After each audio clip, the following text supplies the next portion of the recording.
Tenemos muchas noticias para hoy, ¿no?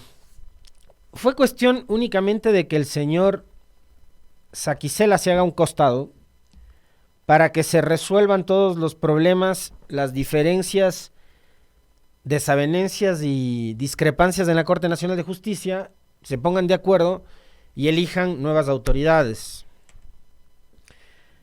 Cuestión de horas entre que Saquicela salió de la presidencia, no puedo decir que renunció porque finalmente al señor lo renunciaron desde el Consejo de la Judicatura y ahora el doctor José Swing pasa a ser el nuevo presidente de la Corte Nacional de Justicia de manera temporal, es una presidencia a manera de encargo, hasta que la Corte tenga una conformación ya definitiva con sus 21 jueces, como debería ser, esperaríamos todos los ecuatorianos, por supuesto, que el máximo organismo de justicia ordinaria de este país esté conformado ya no por jueces temporales, por jueces golondrinas, sino por jueces permanentes, y que estos jueces permanentes a su vez elijan a un presidente o presidenta de manera definitiva. Así que el doctor José Swing es el nuevo titular de la Corte Nacional de Justicia, aunque a manera de encargo. Y le acompañará la doctora Enma Tapia como presidenta subrogante encargada hasta que, una vez más, insisto, la conformación total del Pleno de la Corte Nacional de Justicia pueda elegir autoridades. La decisión se tomó en una reunión informal efectuada la mañana de ayer miércoles, no jueves, está mal redactada la nota en la web de la radio, corrijan eso. La mañana de ayer miércoles 7 de febrero, en un pleno extraordinario, es donde se oficializó y por unanimidad se tomó esta decisión. El acuerdo se dio tras el fallido intento para elegir al titular del máximo tribunal de justicia del país. Una vez que Iván Saquicela se le terminó el periodo para el que fue electo presidente de la Corte y una vez que también se dio el cese de al menos 4 magistrados, ¿no? El nombre de José Swing surgió para sacar humo blanco en este entrampamiento que atravesaba la Corte. El pasado 26 de enero Swing participó en el primer intento de elección para la presidencia junto a Saquicela y Daniela Camacho, pero quedó en tercer lugar al obtener apenas 3 votos de los 12 que se requerían para su elección. En la sesión extraordinaria, Saquicela tomó juramento a Swing y le entregó la toga como símbolo de juez nacional. Así que este día miércoles, finalmente la Corte Nacional eligió a un presidente de manera temporal. José Swing integra la Sala Especializada de lo Contencioso Tributario de la Corte Nacional de Justicia, es abogado de los tribunales, especialista en legislación tributaria, tiene una maestría en economía con mención en descentralización y desarrollo local. Como parte de su experiencia profesional se ha desempeñado como comisario provincial de salud en Pichincha, en el Ministerio de Salud Pública, entre otros cargos. En la Corte Nacional de Justicia se desempeñó como juez de la Sala de lo Contencioso Tributario y presidente de la Sala Contencioso Administrativo, entre otros cargos. Así que el doctor Swing ahora tiene la responsabilidad de conducir, al menos de manera temporal, los destinos de la Corte Nacional de Justicia. Y esperamos, pues, que le vaya muy bien, que le pueda dar un giro tan necesario a la administración de justicia en este país, para que esta, que es probablemente una de las principales funciones que tiene el Estado, pueda recuperar la confianza ciudadana que ha sido tan menoscabada y venida menos en los últimos años, ¿no? Donde la ciudadanía ha perdido la confianza en la mayoría de instituciones. Pasa lo mismo con la función electoral, pasa lo mismo, o pasaba lo mismo hasta el periodo anterior con el primer poder del Estado, que es el Parlamento, que tenía números muy bajos, flojos. Ahora han recuperado en esa suerte de sinergia que hay o de ambiente de gobernabilidad que existe con el Ejecutivo, la credibilidad y la confianza ciudadana con números muy interesantes por encima del 60%, pero en general las instituciones públicas pues han tenido números y calificaciones muy bajas de confianza durante los últimos años, así que tiene una tarea muy complicada, pero al mismo tiempo le debe representar al doctor Swing un reto, ¿no? Para poder reencauzar a la justicia, que se ha convertido en una suerte de botín, y eso es muy preocupante y peligroso, ¿no? Que la justicia sea en este momento motivo de pugna y de disputa de grupos políticos. Y como ayer conversaba con un querido amigo que sabe mucho además sobre estos temas legales, judiciales y de derecho,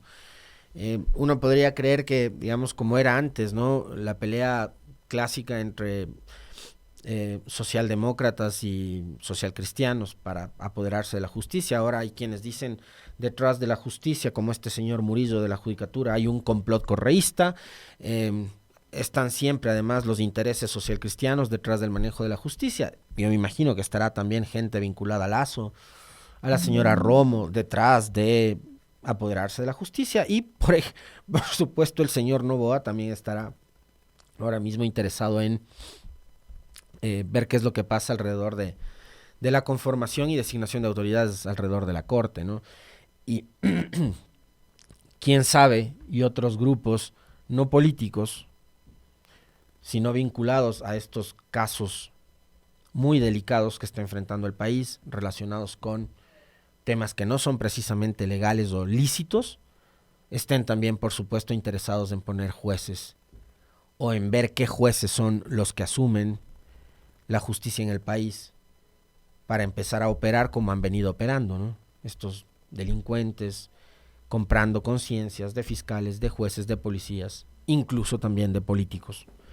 Entonces no me sorprendería que ahora no solo las organizaciones políticas estén detrás de la designación de autoridades a nivel judicial, sino también estos grupos delincuenciales, ¿no? Increíble. Pero eso es lo que está pasando. Eso es lo que pasa ahora en el país. Esto es de locos, increíble.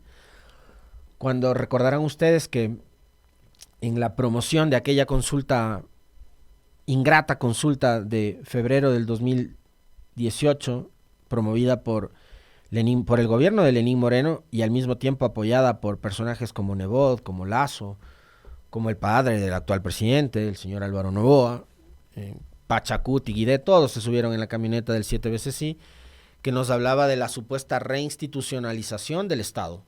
Y lo que dejaron más bien es un desmadre absoluto, y me van a perdonar ustedes el uso de esa palabra, pero lo que estamos viviendo actualmente es eso. Es un despelote, es un descalabro total de la institucionalidad de este país. Lo hemos visto a todo nivel. Probablemente y poco, se escapa por poco, la Corte Constitucional, que ayer nos ha dado una muy buena noticia. Y que tiene que ver esa buena noticia con justamente el comentario o el tema del editorial que leía el profe hace unos minutos. Es el pronunciamiento y la declaración de inconstitucionalidad al artículo 90, que tiene que ver con el Código de Ética Médica, y también el 144 del COIP, que tipifica el delito de homicidio para casos específicos relacionados con la eutanasia.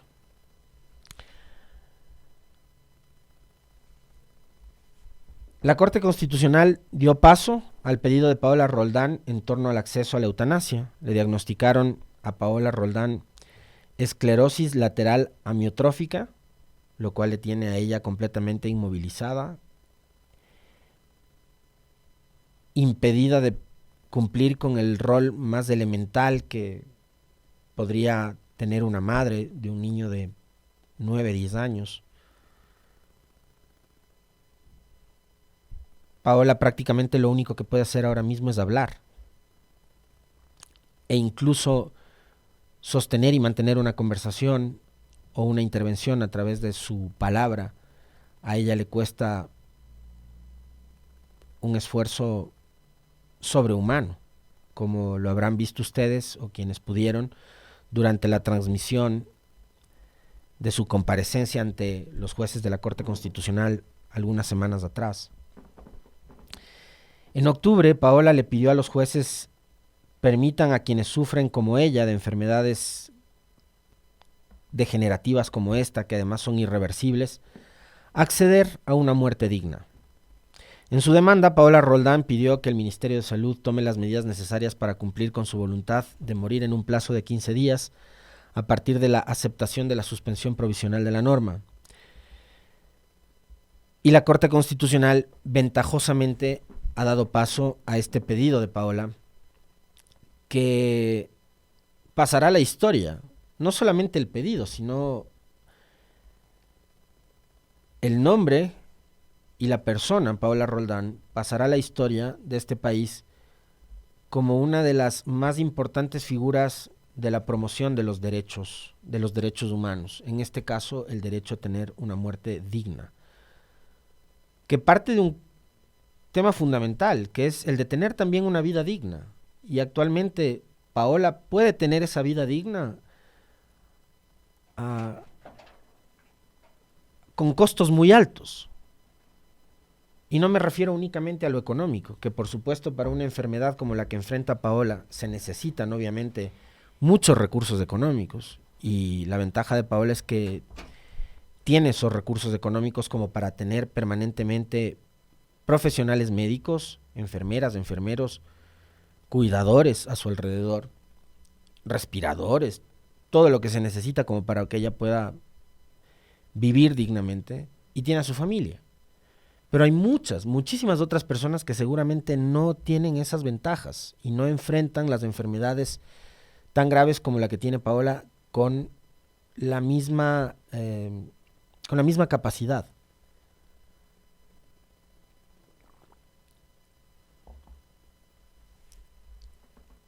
Pero dejando a un momento de lado el tema de las condiciones socioeconómicas, en este caso de la persona involucrada, que es Paola,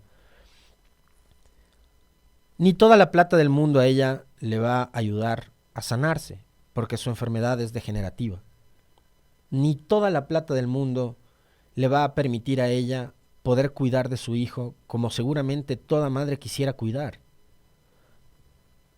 Prepararle la lonchera en la mañana, ponerle el uniforme, plancharle el uniforme, bañarle, cocinarle, salir a jugar, hacer cualquier actividad que toda madre hace con su niño. Ni toda la plata del mundo a Paola le va a poder permitir hacer eso. Y por más que insisto una vez más, con todos los recursos ella pueda tener una vida digna, finalmente no termina siendo una vida satisfactoria y una vida plena la que tiene Paola. Por eso es que ella ha demandado de parte de la Corte Constitucional y del Estado a través de la Corte la posibilidad de poder acceder a una muerte digna. Con lo cual, por supuesto, como lo he manifestado en otras ocasiones, y hoy también vamos a hablar sobre este tema al final en el segmento de las entrevistas con una de nuestras invitadas, yo he manifestado mi total apoyo y respaldo a posturas como la de Paola y a tesis como la de la muerte digna o la eutanasia.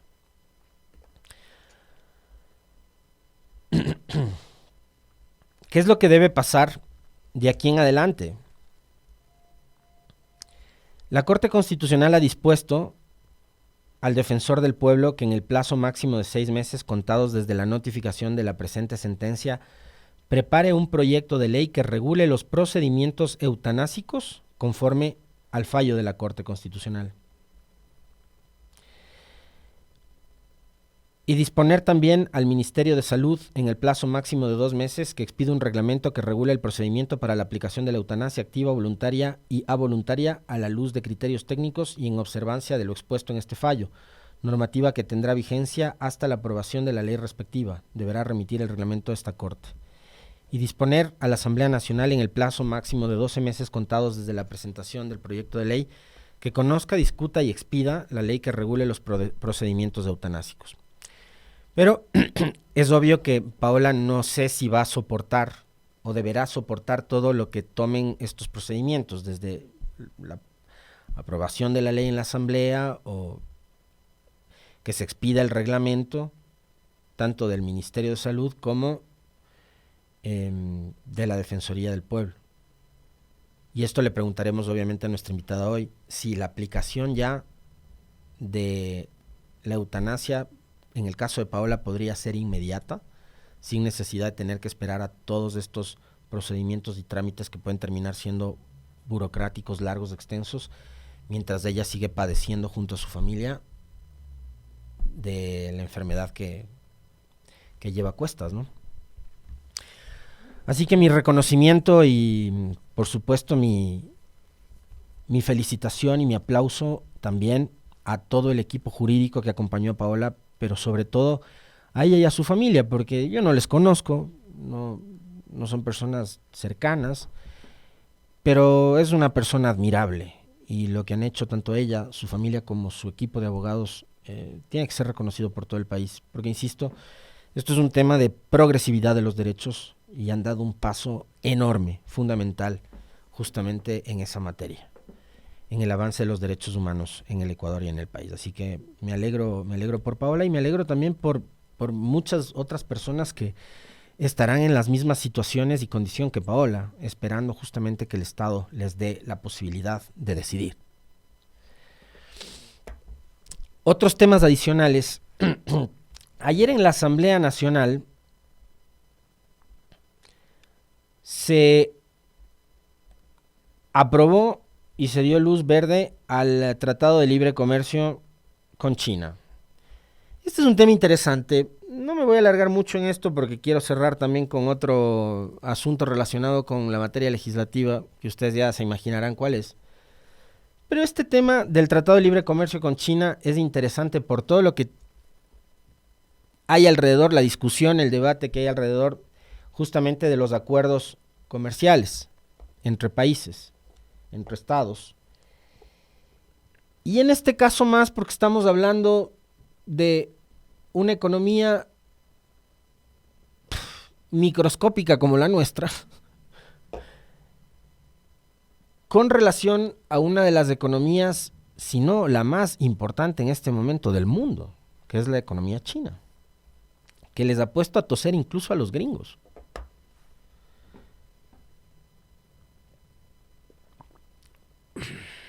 Los chinos les fabrican los iPhones a los gringos, entre otras cosas. Y la China ha invadido con sus productos, con sus mercancías, el planeta. Tienen tecnología, tienen un enorme avance científico. Es una economía con una población de 1.500 millones de habitantes, que puede sí resultar eso una ventaja para un país como el nuestro, que necesita abrir mercados. Yo en eso estoy totalmente de acuerdo, sin siquiera poner por delante ningún tipo de bandera ideológica ni de resistencia de si estos son comunistas o estos son capitalistas, pero siempre y cuando se busque defender al productor nacional, al agricultor, al artesano, en general al productor nacional. Y lo que sí me resulta un poco complicado es el entender que en estas situaciones o en este tipo de discusión se pueda negociar en igualdad de condiciones. Yo creo que ni siquiera con México el Ecuador está en condiciones de pelear un tratado de libre comercio en igualdad, porque México también es una economía más grande que la nuestra y está más cerca. Imagínense China. Entonces, pero yo quería abordar más el tema político, porque ya les digo, me parece que nosotros como país, durante el correísmo y después del correísmo, me da igual, yo no me voy a poner la bandera política, en este caso, por delante. Creo que el Ecuador debería abrirse al mundo, sí, con Estados Unidos, por supuesto, uno de nuestros principales socios comerciales, con Rusia también, con China igual, con todo el mundo, con Irán, con quien sea. No me importa si son comunistas o son capitalistas. El tema es que sea un mercado en el cual los productos ecuatorianos se puedan vender y se puedan vender bien. Y que encontremos un lugar donde se compren productos ecuatorianos que además son de muy buena calidad. Digamos, el camarón ecuatoriano debe ser el camarón de mejor calidad del planeta para mí. Yo no he comido un camarón en otras partes como el ecuatoriano. Es delicioso el camarón que tenemos acá. Los peruanos consumen camarón ecuatoriano porque es mejor que el de ellos. Pero cuidemos también nuestra economía. Cuidemos la economía de nuestros productores, de nuestros campos, de la agricultura, de los productores de artesanías, de telas, etcétera, del Ecuador. No vamos a dejar que nos invadan de productos extranjeros que de paso además no tienen la misma calidad que los que se hace acá, pero que son más baratos.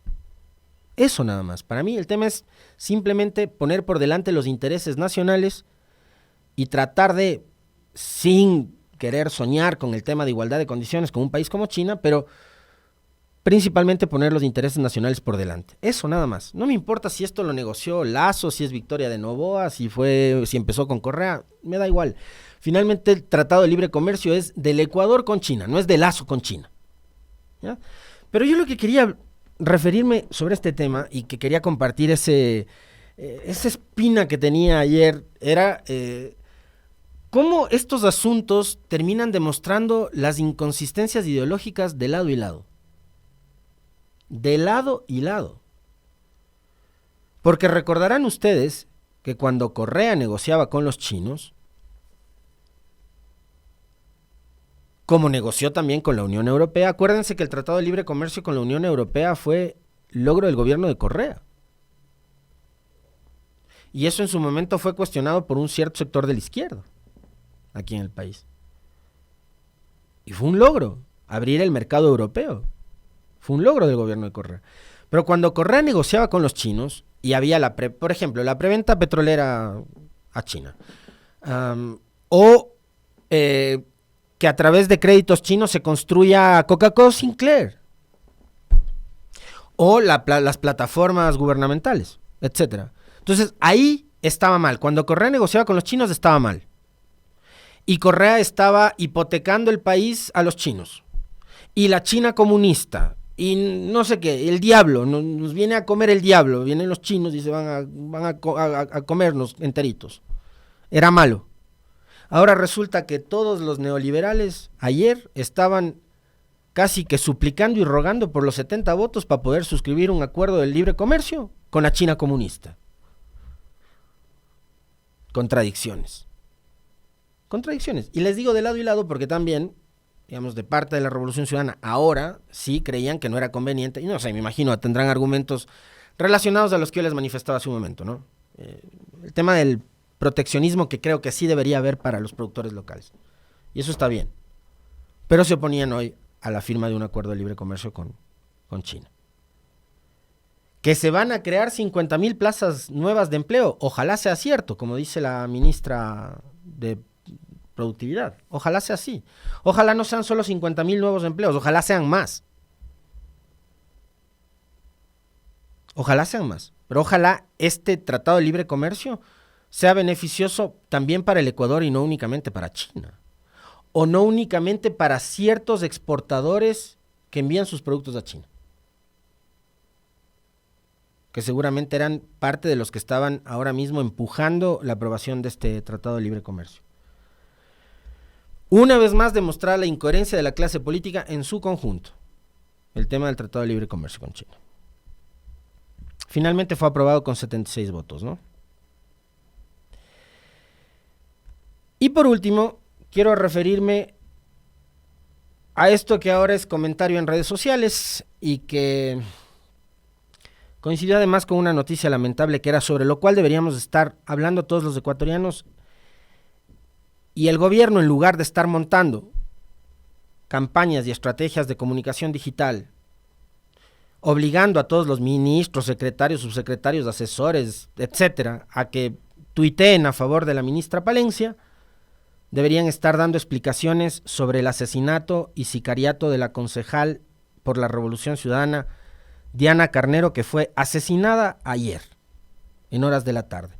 Mientras la ministra encargada de la seguridad, la señora Palencia, durante su comparecencia ante la comisión ocasional que se encarga de investigar el asesinato de Fernando Villavicencio, se disgustaba, se molestaba, salía iracunda, sin responder las preguntas de los legisladores, asesinaban a una concejal en pleno estado de excepción, en plena vigencia del decreto de conmoción interna, guerra interna, como quiera que se llame, Y sobre eso no hay respuestas.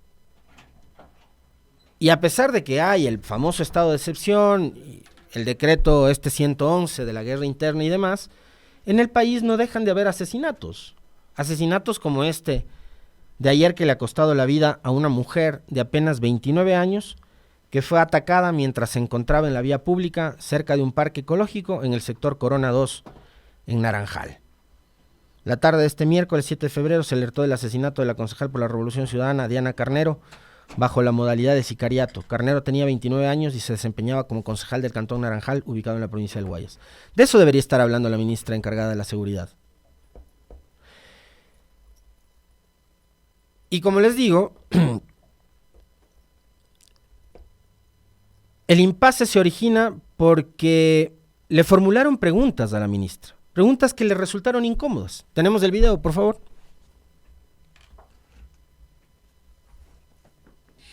Usted hablaba de que se le tiene que enviar por escrito toda la documentación. Yo sigo esperando ya 3 semanas que se me envíe todo el tema de lo que significa el Plan Fénix, y no lo ha hecho, me imagino, porque no lo tiene y no existe. Por Entonces, favor, señora ministra, hablemos con la verdad. Y si voy al punto, señora presidenta.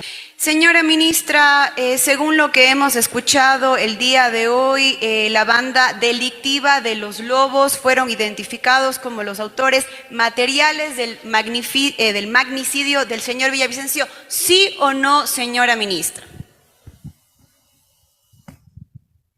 Yo voy a estar y yo le voy a pedir a la comisión que me disculpe porque ustedes mismos acaban de aclarar cuál es el sentido de esta comparecencia. Se vuelve muy difícil para un ministerio de buena fe, como son los ministerios que vengo actuando. Créanme, no tengo ninguna necesidad de soportar agresión de nadie. Tengo 60 años de edad y no he estado en ningún acto de corrupción ni de pillerías. Estoy dando lo mejor de mi vida al servicio del Ecuador. Mi historia es transparente y yo lo aclaro. ¿Por qué? Porque es muy difícil contestar preguntas cuando antecede un acto de agresión. ¿Por qué no las puedo contestar yo? Simple y sencillamente porque no estaba ni políticamente, ni fácticamente, ni jurídicamente vinculada al asesinato de Fernando Villavicencio. Estoy tendiendo un puente para que ustedes puedan tener la información posible. Solo eso, y quiero que se me entienda. Lamento mucho no poder entrar en ninguna otra, en otro tipo de situación. Y me van a disculpar, yo ya no voy a contestar más preguntas. Creo que como hay muchos ministros que ni siquiera vienen, yo he contestado todas las preguntas que podía contestar en mi único espacio, que es el político. Ya la comisión le contesté las preguntas que tuvieron, como las dirigió la señora presidenta. Cualquier otra pregunta que tengan, por favor, por escrito. ¿Tienes de una vez el video del momento en que ella se para y se va? ¿Lo tenemos o no? Ya. Yo no considero de que debemos de violentar el artículo 76 de la Ley Orgánica de la Función Legislativa, donde dice justamente que los representantes del Ejecutivo vienen a responder preguntas, señor presidente, y no a decir que vienen y si quieren responder, responden, y si no les da la gana, no lo hacen. ¿Cuál es el respeto que usted le está dando a esta comisión, señor presidente, y a la presidenta que se fue? Yo hice varias preguntas a la señora ministra que no quiso responder. ¿Por qué? Porque están encubriendo a estas bandas delictivas así como lo hicieron. No le admito que usted diga que yo encubro a nadie.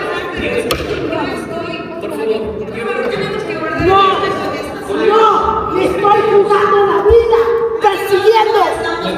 No, señora, no le admito. Y yo no necesito que me dejen tampoco evitar ni apartar el respeto cuando se le hace una pregunta de eso de la asamblea. Yo no admito. Que se vaya. Que se quiere que se vaya sin responder a la asamblea. Eso es lo que tiene que responder, porque para eso vinieron.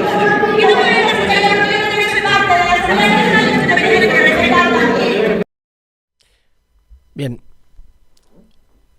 ¿Ustedes creen que con shows como este se va a lograr saber la verdad sobre el asesinato de Villavicencio?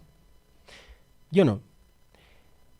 Es un tema muy delicado, muy grave, que debería ser tratado con absoluta seriedad, con sobriedad, y no con espectáculos bochornosos como este que ustedes acaban de ver y que ocurrió ayer en el salón del ex senado José Mejía Lequerica de la Asamblea Nacional, en una sesión de la Comisión Ocasional que se supone investiga todo lo relacionado con el asesinato del candidato presidencial Fernando Villavicencio. Difícilmente con este tipo de espectáculos bochornosos se va a saber la verdad. Pero aquí hay un tema que va más allá de lo ideológico, de las posturas. Ojo, yo acá no estoy ni a favor de la legisladora Palacio, ni en contra de la señora ministra, ni a favor de la una, ni a favor de la otra. A mí me parece que las dos fueron partícipes de un espectáculo que el país no tenía por qué presenciar. Y más todavía en un tema tan importante como este. Y que de lado y lado, me parece a mí, debieron guardar las formas y cuidar las formas. No creo que se deba partir del hecho de sugerir que la funcionaria esté encubriendo a grupos delictivos, por ejemplo. Acá ya nos acostumbramos en este país a responsabilizar o a culpar sin pruebas. No hagamos lo mismo, por un lado.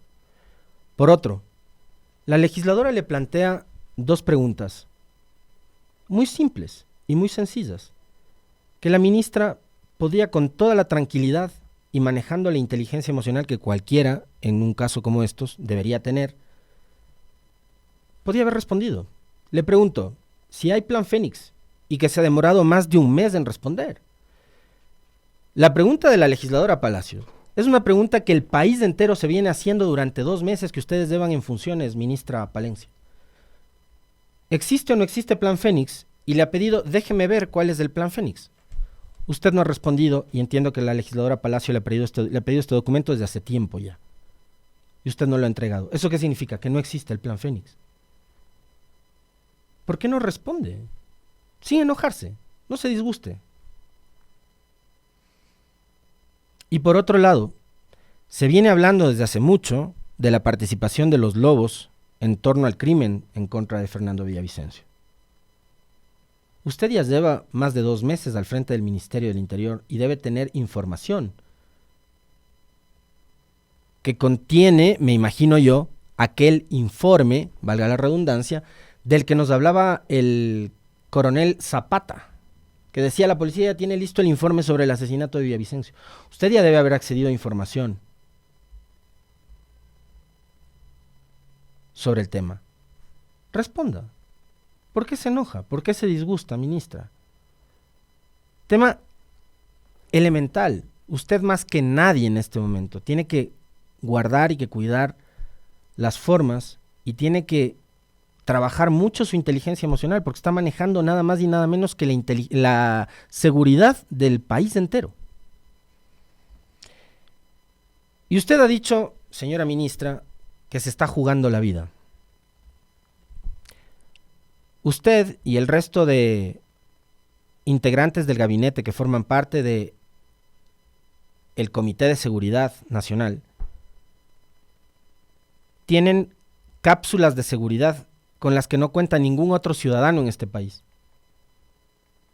Usted y su familia además, por decreto presidencial, tienen seguridad. Acá los que se están jugando la vida somos del resto de ciudadanos que no tenemos guardaespaldas. Son personas como la concejal Carnero de Naranjal, que fue asesinada mientras usted se peleaba en la asamblea, y sobre lo cual todavía no se sabe nada.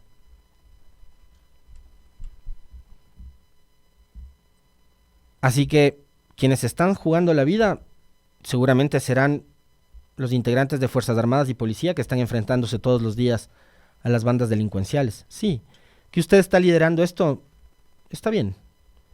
Pero las preguntas que le están formulando también son justamente sobre la misma materia. Hasta para saber cómo es que se está jugando la vida debería dar al país información.